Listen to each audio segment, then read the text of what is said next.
এটা ছিল বুধবার আর সন্ধ্যা এখন ৭টা কি ৭:৩০ বাজে। আপনাদের ভাইয়া কিছুক্ষণ আগে এসে এই মিষ্টিগুলো দিয়ে গেল।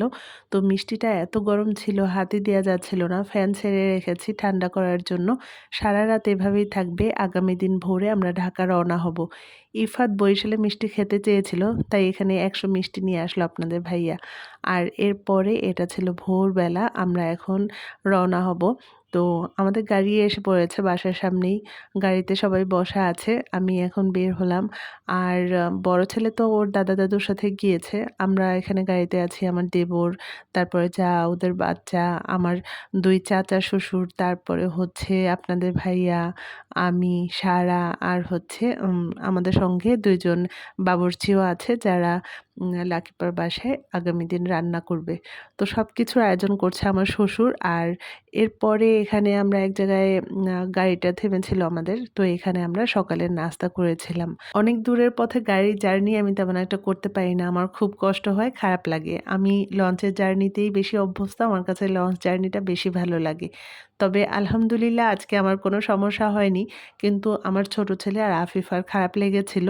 তো আমরা যেখানে গাড়ি থামিয়েছিলাম নাস্তার জন্য, ওইখান থেকে আবার আমার চাচা শ্বশুর চিপস কিনেছিল। সবাই এরপরে এই যে চিপস খেলাম এখানে বসে। তো আরফান আবার সারা গাড়িতেই ঘুমায়নি।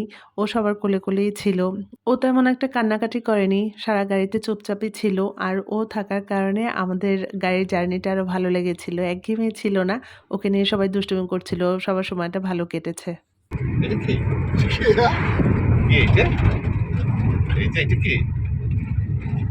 আর নিজের ছবি দিছি কি এটা? কে এটা কি? হুম? টাপ দাও তো টাপ দাও। এটা টাপ দাও। আপ দাও টাপ দাও। টাপ দাও।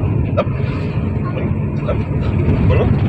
ঈদের পরপরই এভাবে আবার ঢাকা আসা হবে এটা তো ভাবিনি। কারণ জানুয়ারি মাসেই তো আমরা ঢাকা থেকে ঘুরে গেলাম। তো এভাবে হঠাৎ করে ঢাকা আসার কারণটা হচ্ছে আমার ননাস আগামী দিন তার নতুন ফ্ল্যাটে উঠবে। আর এই ফ্ল্যাটটা আমার শ্বশুর আমার ননাসকে দিয়েছে। তো আমার শ্বশুরের ইচ্ছা আমরা আরকি আগামী দিন যখন আমার ননাস তার নতুন ফ্ল্যাটে উঠবে, হুজুর দোয়া পড়বে। তো সেই সময় আমরা সবাই থাকবো সেখানে।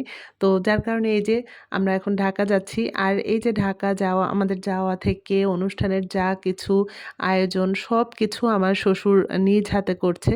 তো কিছুদিন আগে তো আমার শ্বশুর অনেক অসুস্থ ছিল। তো আল্লাহর কাছে দোয়া করি সে যেন এভাবেই সুস্থ থাকে। এত অসুস্থতার মাঝেও আলহামদুলিল্লাহ মাশাআল্লাহ তার যে এনার্জি, সেই এনার্জি মনে হয় যেন আমাদেরও নেই। সে যেই পরিশ্রম করতে পারে তা মনে হয় যেন আপনাদের ভাইয়েরাও এখনো করতে পারে না। তো আমি তো দোয়া করি সে যেন আরো অনেক, অনেক, অনেক বছর এভাবে সুস্থ থাকে। এভাবে যেন আমাদের সবার দেখাশোনা সে সুন্দরভাবে করতে পারে। আমরা তো এখনো আ একদম ছোট। তার কাছে তো একদম ছোট। সে আরকি সে মনে হয় যেন আমাদের মাথার উপর একটা ছাদ। তো এই ছাদ যেন আরো অনেক, অনেক বছর থাকে। আমি তো সবসময় আল্লাহর কাছে দোয়া করি আল্লাহ তাআলা যেন আমাদের মাথার উপরে এই ছাদ যেন আরো অনেক বছর রাখে। তো আমরা পদ্মা সেতুর উপরে উঠছি এখন আর এই জায়গাটা আমার কাছে খুব ভালো লাগে। পদ্মা সেতুতে আজকে আমি ২য় বার আসছি আরকি ২য় বার উঠবো।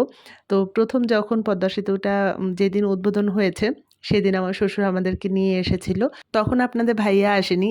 আমি এসেছিলাম আমার শ্বশুর-শাশুড়ির সাথে আমার ছেলেরা এসেছিল। আর আজকে আপনাদের ভাইয়া আছে। আজকে আবার আমার বড় ছেলে নেই। আমার বড় ছেলে আমার শ্বশুর-শাশুড়ির সঙ্গে গত পরশু ঢাকায় এসেছে। আর ছোট ছেলেকে নিয়ে আমরা এখন যাচ্ছি। আর সেতুর এই জায়গাটা দেখেন কি সুন্দর না? কারা, কারা পদ্মা সেতুতে উঠেছেন একটা কমেন্টস করে জানাবেন। আর যারা এখনো পদ্মা সেতুতে ওঠেননি, পদ্মা সেতুতে উঠে আমাদের বরিশালে বেড়াতে আসবেন, দাওয়াত রইল। আমরা যখন রওনা করেছিলাম বাসা থেকে তো আমাদের এতক্ষণে ঢাকা পৌঁছে যাওয়ার কথা। কিন্তু আমাদের গাড়ি প্রায় ১০ টা পেট্রোল পাম্পে থেমেছিল তেল নেওয়ার জন্য। তো এখন তো তেল সংকট, কোথাও তেল পাওয়া যায় না। তো যার কারণে আমাদের দেরি হয়ে গেল। তো এরপরে এখানে গ্যাস নেয়ার জন্য গাড়িটা থামলো। তো যার কারণে আমরা সবাই গাড়ি থেকে নামলাম। আর এরপরে আমার চাচা শ্বশুর আবার আমাদের সবার জন্য আইসক্রিম নিয়ে আসলো। এখানে আমরা সবাই একসঙ্গে আইসক্রিম খেলাম। আরেকটু পরে আমরা বাসায় চলে যাব। বেশ একটা সময় লাগবে না। সবার কোলে, কোলে আরফান ভালোই আছে। কিন্তু ওহির শরীরও ভালো নেই, ওর মনটাও ভালো নেই। আর কিছুদিন আগে তো জ্বর হলো। আর তাছাড়া ও আমার মতো এরকম গাড়িতে জার্নি করতে পারে না। আজকে তো আমার কোনো সমস্যা হয়নি। কিন্তু আমার ছেলের বমি হয়েছে কয়েকবার। তো যার কারণে ওর শরীরটা অনেক ক্লান্ত লাগছে। তো আমি ওকে বলছিলাম এই তো আরেকটু পরেই আমরা বাসায় চলে যাব। আর বেশি সময় লাগবে না। আমরা একদম কাছে চলে এসেছি। বন্ধ। বন্ধ। চোখ বন্ধ, চোখ বন্ধ। এখন চোখ খোলো তো, চোখ খোলো তো, চোখ খোলো, চোখ খোলো, চোখ খোলো, চোখ খোলো।